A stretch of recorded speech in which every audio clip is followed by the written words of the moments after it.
Assalamualaikum warahmatullahi wabarakatuh. Perkenalkan, nama saya Muhammad Ragi Wirfani, NIM 2021 01060036. Di sini saya akan menyampaikan materi tentang bahasa verbal dan non-verbal. Mari kita simak materinya bersama-sama. Yang pertama adalah komunikasi verbal. Komunikasi verbal adalah bentuk komunikasi yang menggunakan tulisan maupun lisan. Bentuk komunikasi ini membutuhkan alat berupa bahasa yang outputnya merupakan ucapan atau tulisan kata-kata. Komunikasi verbal sangat efektif selama orang yang berinteraksi mengerti bahasa yang digunakan. Selanjutnya, fungsi bahasa verbal.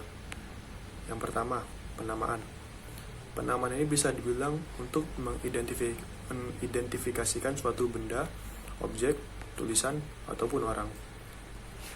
Tanpa komunikasi yang menggunakan bahasa seperti verbal, Anda akan mudah bingung saat akan mereferensi sesuatu. Yang kedua, jalur interaksi dan transmisi informasi. Sebagai alat untuk bertukar ide, komunikasi verbal lebih mudah digunakan. Anda bisa menyampaikan emosi, empati, informasi, maksud, dan berbagai hal dengan menggunakan kata-kata ataupun kali. Yang ketiga, menonjolkan artikulasi dan intonasi.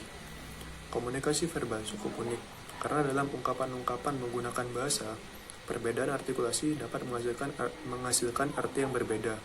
Karena hal ini unik, tidak ada alat komunikasi selain verbal yang bisa memanfaatkan artikulasi dengan lebih efektif. Yang keempat, sebagai alat sosialisasi yang sangat efektif. Karena bahasa verbal mudah digunakan dan fleksibel, komunikasi ini sangat bermanfaat untuk sosialisasi, seperti diskusi, menyapa, atau sekedar mengobrol, dan hal sosial lain tidak akan semudah sekarang jika kita tidak menggunakan bahasa verbal. Yang kelima, sebagai sarana pengembang bahasa. Karena dunia selalu berkembang, banyak hal baru muncul dan perlu diidentifikasi. Perkembangan budaya juga menyebabkan bahasa juga berkembang bersamanya. Komunikasi verbal menggunakan bahasa, dan karena itu dapat mempengaruhi dalam perkembangan hal tersebut. Kata gaul atau istilah internet adalah dua contoh yang bisa dijadikan referensi. Selanjutnya, jenis bahasa verbal. Karena komunikasi ini menggunakan dua arah, maka jenis ini dibagi dua, yaitu yang pertama, sisi pemberi, dan yang kedua, sisi penerima. Yang pertama, sisi pemberi. Jenis komunikasi ini biasanya terdiri dari berbicara dan menulis. Sebagai seseorang yang menyampaikan ide, informasi, dan maksud, hal ini juga bisa disebut komunikasi aktif. Yang kedua, sisi penerima. Jenis komunikasi ini biasanya terdiri dari mendengar dan membaca. Sebagai sisi yang menyerap ide, maksud, dan informasi dari pihak lain, hal ini juga bisa disebut sebagai komunikasi pasif. Selanjutnya adalah contoh bahasa verbal. Untuk contoh komunikasi verbal, Anda tinggal bayangkan semua bentuk komunikasi yang menggunakan bahasa di dalamnya, baik itu tulisan maupun lisan. Berikut ini adalah contoh dari bahasa verbal. Yang pertama, chat menggunakan smartphone, bisa melalui media WhatsApp, Facebook, Instagram, maupun Twitter. Yang kedua adalah pidato. Pidato di publik atau pidato di depan kelas, ya seperti itulah. Yang ketiga, rapat dan diskusi. Yang keempat, berinteraksi tertulis melalui media sosial. Yang kelima, seorang guru mengajar di kelas. Yang keenam, membaca novel. Dan yang ketujuh, menulis surat. Contohnya sebenarnya masih banyak, tapi kuncinya Anda cukup membayangkan seseorang menggunakan bahasa sebagai sarana komunikasinya. Yang kedua adalah bahasa nonverbal. Bahasa nonverbal adalah bentuk komunikasi yang tidak menggunakan bahasa secara langsung. Hal-hal seperti melambaikan tangan untuk mengucapkan selamat tinggal adalah salah satu contoh yang paling sederhana dari bahasa nonverbal.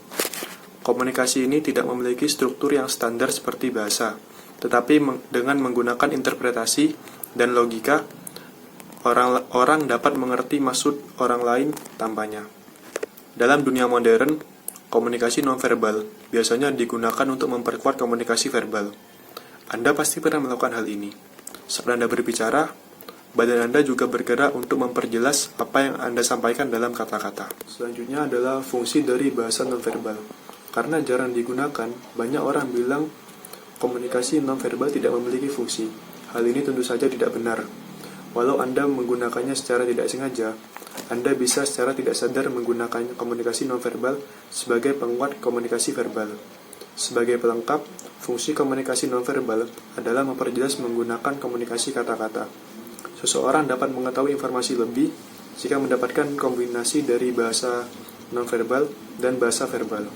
Seperti saat Anda menyuruh seseorang untuk diam, Anda akan berbicara, "Jangan berisik," sambil menyentuh jari tengah tegak ke bibir. Selanjutnya adalah jenis bahasa nonverbal. Yang pertama, komunikasi objek. Komunikasi objek adalah jenis komunikasi nonverbal yang menggunakan benda sebagai medium atau medianya. Contoh saja saat ada kecelakaan di jalan raya. Pak polisi langsung memberi corong untuk menandai area untuk memberi peringatan. Yang kedua adalah komunikasi dengan sentuhan. Sentuhan ini merupakan biasanya jenis komunikasi nonverbal yang menunjukkan relasi antara orang yang melakukannya.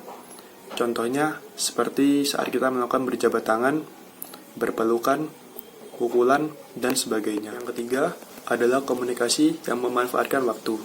Komunikasi ini biasanya sulit untuk diungkapkan, tapi di kegiatan tertentu, biasanya komunikasi ini berhubungan dengan durasi yang harusnya normal, bisa diganti lebih lama atau lebih sebentar. Contoh, saat seseorang datang pagi ke pekerjaannya, ini menunjukkan seseorang itu antusias dalam melakukan pekerjaannya. Di sisi lain, seperti saat akan melakukan COD, dan ia datang terlambat.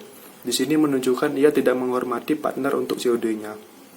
Yang keempat adalah komunikasi dengan menggunakan gerakan tubuh.